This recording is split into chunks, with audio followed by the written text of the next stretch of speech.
Hi everyone. The main purpose of this quick video is to send you to my blog. I know it'll take effort, but you need to go. To see an article about Area 51 and a man who was in the military. He passed away in 2009. He was interviewed in 2000. It's linked to that article. The voice sounds familiar who's interviewing him. I think it's Greg Braden, but I'm not sure. I think it's Greg Braden. But anyway, the interview's from 2000. The man worked in the military. He passed away years ago. He has firsthand experience with Area 51.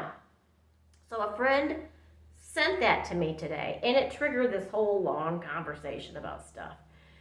And I am convinced now there is a reason why I've been called to New Mexico 3 times. I am miserable here. I don't want to be here, but I keep being brought back. And the jobs that I've had, I'm like, how did I end up with this job? Kind of a thing. I now know what's going on. I'm aware, you people. And I moved to Denver in 2016. Another place with interesting stuff. Let's just say that. Look up Denver Airport. What was I going to say? I just lost my train of thought. But, I was texting back and forth with my friend, and, I was telling her some of the weirdness. Like, there are things with me physically that top-notch doctors have not been able to figure out and have literally given up for decades. I had one endocrinologist a very experienced man in Los Angeles who, by the end of not being able to figure out my endocrine system, said, "You're an alien." He's like, "I can't figure you out. Your numbers are impossible. They're impossible."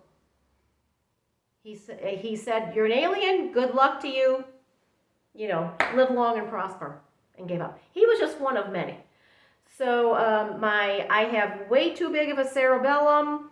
There is a congenital malformation at the base of my skull.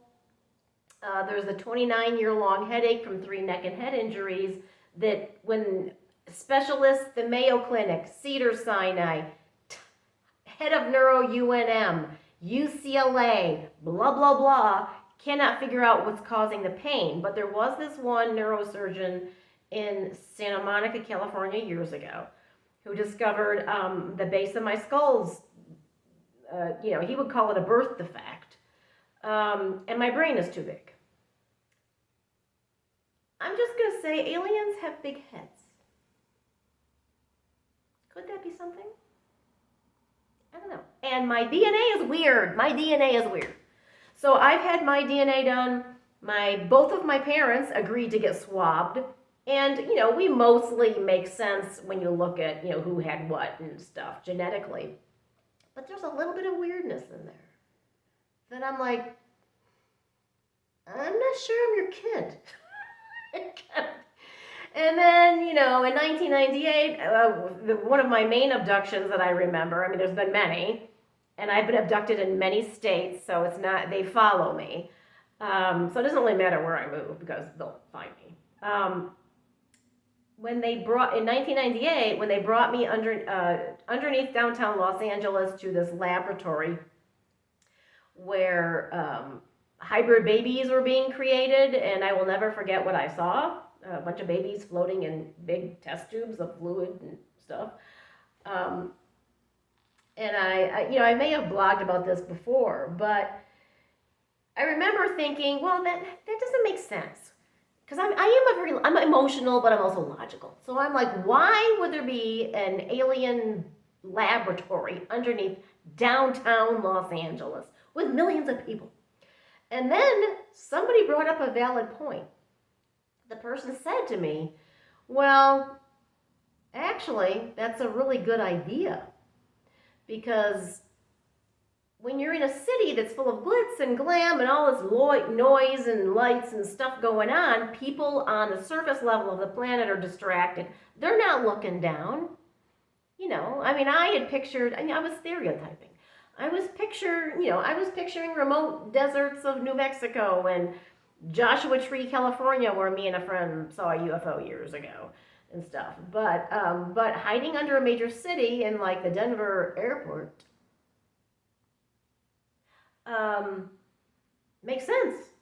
People are too busy doing their shit up on top of the world. They're not looking down. I can't even drive past the turnoff to Dulce, New Mexico without feeling heebie-jeebies. I've never been there, and I don't even know that I want to go because it's just like, I don't like what I feel. Side story, I may have told this too, I don't know. In Albuquerque years ago, I was in a metaphysical group, and this really young, nice Air Force guy, because there's an Air Force base there that I used to work on, he came to one of the meetings, and then he never came back. And he had seemed very interested in the group, so, you know, that we were like, wonder where, you know, so-and-so went, you know. Months go by, one of the leaders of the group ran into the guy somewhere in Albuquerque, and he was a shadow of his former self. He had lost weight, he was gaunt, you know, his eyes were, you know, big bags under his eyes, his coloring didn't look good, he seemed very nervous-y. I mean, you know, he clearly had been traumatized. And all he would say to the group leader was that he had been sent up to Dulce to do some work for the Air Force, and that he witnessed extremely upsetting, mind-blowing, scary things that haunted him. And he can't ever come back to the group. So, you know, I mean, these are stories. I mean, I can't prove any of this. You're just going to have to believe me. But this is what I heard from firsthand from the person who talked to him. Well, I mean, there's lots of videos about all the tunnels connecting Sandia Labs, Lanel, Taos, Dulce, DIA, Area 51. So this is like longer than I meant for this video to be. Basically, go to my blog. I'm going to link this recent article about Area 51, and but there's included in it is a video. It's a YouTube video of an interview with this man who had firsthand working experience on UFOs and stuff, and that yes, the government is working with them. I know we are. There's just too much technology that has just appeared magically. You know, I could offer my services. My pay grade would have to go way up. But I'm interested, and I can actually keep a secret. So, that's it. Anyway, that's not it. Quickly, I just, you know, people, I know there's a lot of people that aren't going to listen to me, whatever, but I want to assure the people who are freaking out and panicking right now, you're going to be okay. I feel it strongly. And starting one day before the election, I started getting angel numbers again. I am getting them freaking nonstop. It's like, it's comical at this point. I am mostly getting 444s and 1111s, but I am also getting some 333s and some 555s.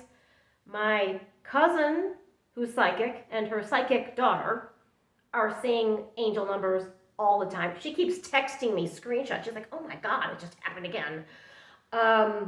She's having them. Some other people I know are having them. It's really dramatic. And I hadn't had any angel numbers in a long time. So this is clearly a difference. I just feel, I personally feel relief. Hold on, let me tune in.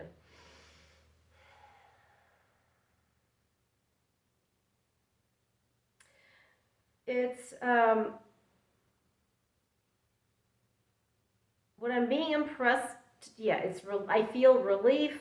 I feel, I mean, I do feel fear. I mean, I feel a lot of people's fear. It's like I'm very sensitive to other people's emotions, so I'm feeling the stress and fear that other people are experiencing right now. But, you know, you're going to be okay. It's going to be okay. You're going to have to, I'm hearing something now, hold on. You're going to have to trust the plan.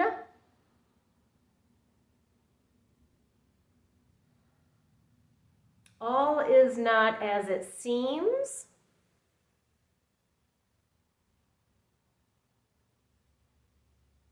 And then I'm seeing this.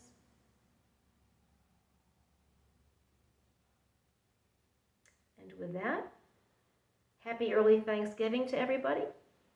And until we meet again. So I probably will do, I'll probably vlog before I go to Panama at Christmas time. But I'm really looking forward to Panama.